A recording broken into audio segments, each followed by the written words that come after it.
Sorge sul pendio meridionale della Rupe Atenea, nel cuore della nostra città, e custodisce un immenso patrimonio artistico e storico. È la Villa Carrano, meglio conosciuta come Villa Cavetta, edificata a fine Ottocento su commissione del console Gaetano Carrano, aperta al pubblico in occasione della 21ª edizione delle Giornate FAI di primavera, che si concluderanno domani. Uno degli 11 beni della nostra città, visitabili grazie a ciceroni d'eccezione, gli studenti delle scuole agrigentine, coinvolti nell'iniziativa del FAI.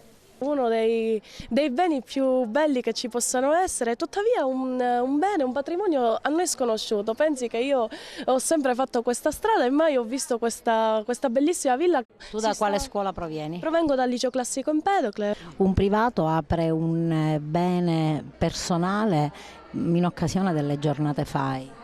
Sono veramente felice e lieto di ospitare questo evento e di poter dare la possibilità alla gente, alla popolazione agrigentina di poter ammirare questa struttura e tutto quello che c'è intorno.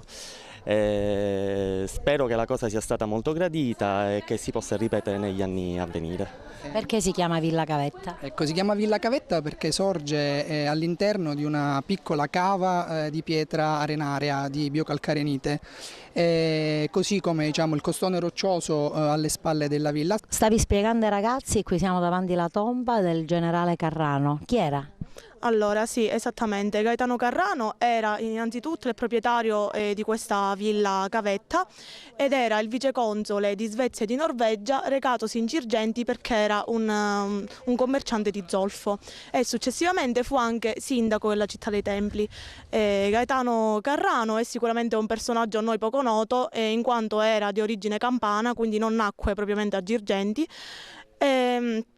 Scelse proprio di edificare qui la sua tomba che si presenta come una crasi di due ordini, quello greco e quello romano. Voi da che scuola provenite? Liceo Scientifico Leonardo. Che impressione hai avuto di questa visita oggi? Diciamo che è stata organizzata intanto molto bene, poi è bello sapere le origini della propria città. Tu conoscevi questa villa? No, non l'ho mai vista, non ho mai visto questa tomba e questa villa in prima persona. Quindi questa occasione delle giornate FAI è un momento importante per riscoprire la tua città? Sì, molto importante per la nostra città e la nostra istruzione a livello individuale.